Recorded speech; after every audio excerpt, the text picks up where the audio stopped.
Hi everyone, this is your 1.7 notes. This section is going to be looking at making and interpreting graphs.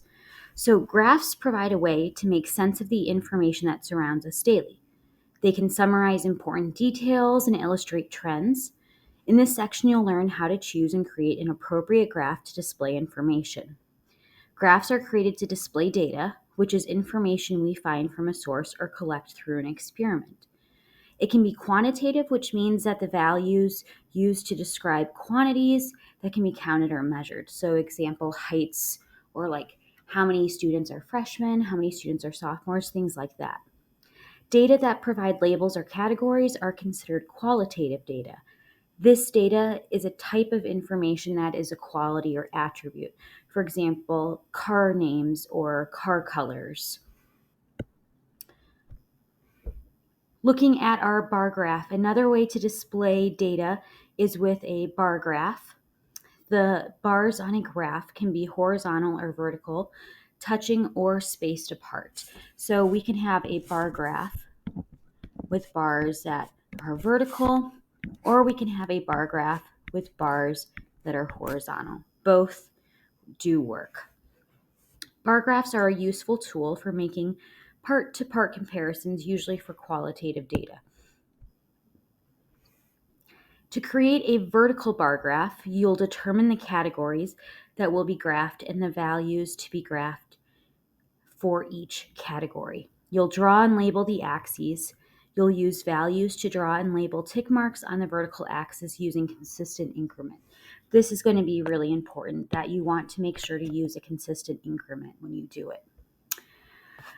Draw vertical bars, either touching or spaced evenly on the horizontal axis.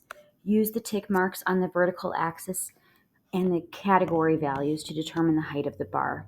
Write the name of the category under each bar, and you'll want to make sure that you give the graph a title. And labeling the axes, all of these things are going to be really important for you guys to make sure that you have your full graph.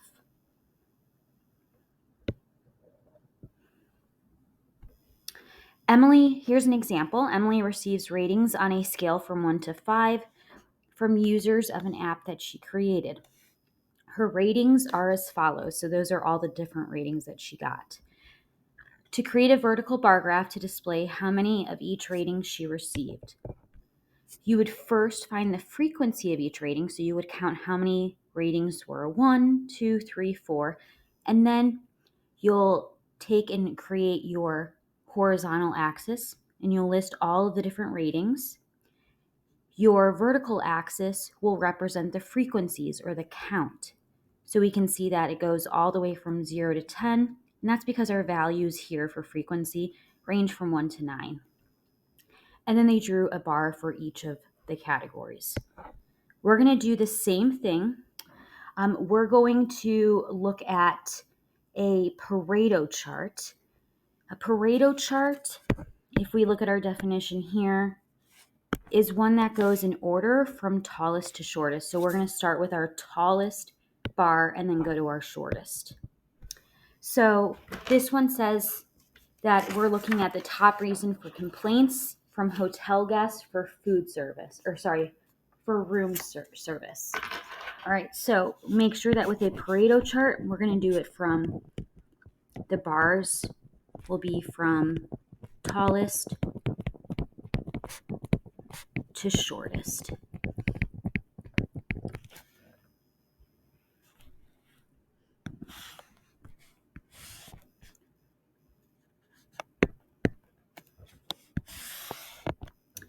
So our categories for each of these is going to be our complaints. So our complaints, that is me labeling my x-axis or my horizontal axis. To label my vertical axis, I'm going to put the frequency.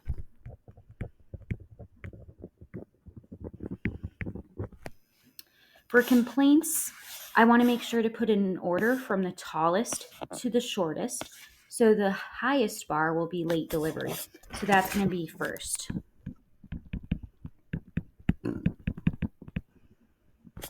For the next one, we're going to have the next highest, which will be in correct order.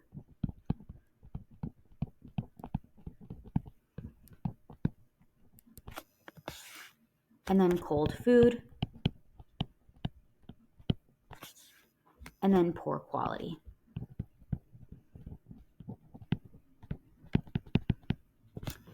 For your vertical axis, you want to be pretty careful about how you choose your tick marks. So when I look at this, I can see that I go all the way up to 182. I would normally suggest that you pick somewhere around maybe 5 to 15 tick marks. So somewhere like around 10 is kind of a nice number of the number of tick marks that you'll have when you create your graph. You don't want to have like too many tick marks because then you're going to be making them forever. So something that I could use is I could go by 20s here. So I could go and start with like 20, 40, 60, 80, 100, and keep going until we get above the 182.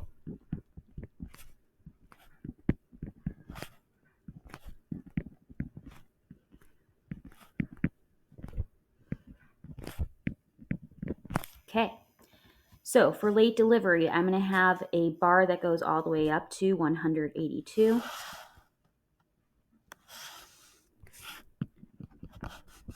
Your bars can touch or they can just be evenly spaced apart. For incorrect order, it was a value of 34, so pretty close to 40. Cold food was 29, so right in between 40 and 20. And then poor quality is at 14.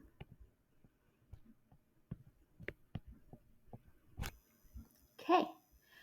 The other thing that we want to make sure that we do is we want to give our graph a title. So we can name it just something simple like room service complaints.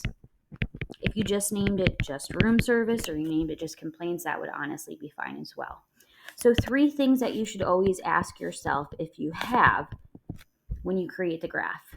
Do you have labels on each axis? So that's the label for like complaints and frequency. Do you have a title? And are the tick marks consistent? Are they going up by the same amount for each tick mark? You don't want to just use the values here because you want to be able to demonstrate how much bigger different bars are from others. Okay, the next example, it says consider the following graph, which shows the educational attainment of residents of Rockford compared to the Illinois average in a recent year. So in the darker orange, we have the Rockford, and then we have the Illinois overall average. So we can see that for educational attainment for a bachelor's degree, Rockford was at about 13 or 14%, and the Illinois average was at about 19%. We're just going to answer some follow-up questions. Part A says, for which educational levels did Rockford exceed the state average? So for this one, we would want Rockford's line to be longer than the state average. So one of them would be this one because Rockford's line is longer than theirs. So we can have less than 9th grade. This one as well, 9th through 12th with no diploma. And then also high school graduate, that one is longer. The last question says, what is the most common educational level in the town? So we would want to look at where the darker orange line is the longest. And so that would be this one right here for high school graduate.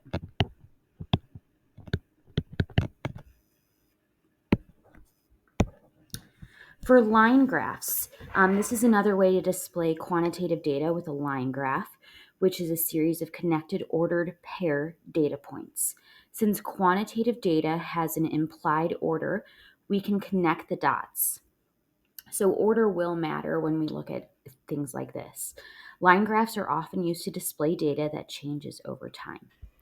In this example, we have a graph that was already done.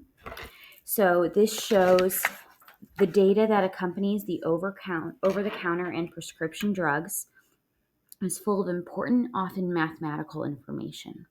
In the following graph, the vertical axis represents the concentration of acetaminophen, which is actually just Tylenol. That's the fancy word for it, in the body, measured in micrograms per milliliter of blood. The horizontal axis represents the number of hours that have passed since the medication was ingested. The graph shows two different types of medication. So in the blue, we can see with the dots, we can see the adult liquid version of it. And then in the orange with the boxes, we have just the extra strength tablets. So we're going to use the line graph to answer the following questions. And also, so this represents right here, this is when the meds were taken. So that would be at like hour 0. So this would be after 1 hour, what the levels in the blood are. This would be after 2 hours, and so on. It says, write the ordered pair for the point indicated by the arrow and interpret it. So if we look here for our horizontal value, for the x value for the ordered pair, it's at about 2. And we can see that it's at about a level of 12 along the vertical axis. And we can also see that this is pointing at the orange line, so it represents the tablet. So our ordered pair would be at 212. And if we interpret it, we can say that after 2 hours from taking, and then I'm going to name which one it is, the extra strength tablet, the concentration level in the blood is 12, and we can just say micrograms per liter. If you also just said 12, that would be fine as well. For B, it says, use the shape of the graph to describe what happens to the concentration of medication in the body over 8 hours and how a second dose might be needed after 4 to 6 hours. So if we look at this, we can see that initially it goes up really, really, really fast. So it goes from nothing all the way to we've got some medication in the blood. And then it starts tapering off. It starts getting lower. Between hours 6 and 8, it is at its lowest. So it even starts getting decently low at hour 4. So we can see that that might be why we would need more. So let's describe what happened in the beginning. So in the first half hour, it continues to increase. It increases and reaches its max concentration.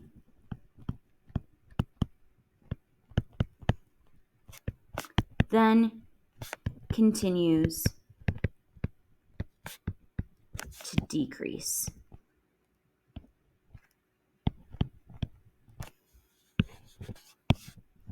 And it's much lower here. So you might need more.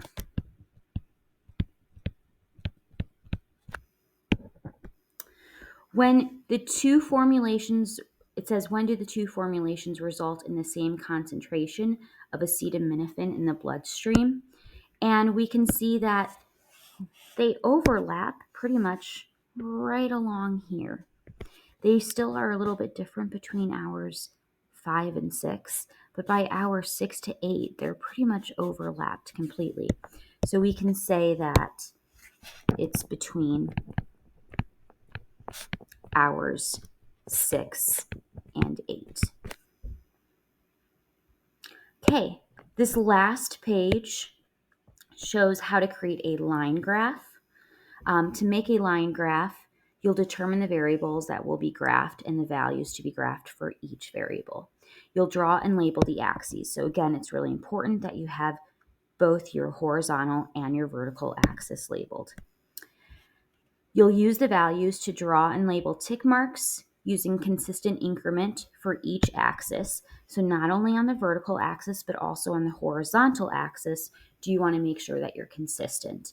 One thing to notice is they do not need to go up by the same increment. So like these are going up by 5s, these are going up by 20s. You just want to match with what you have here.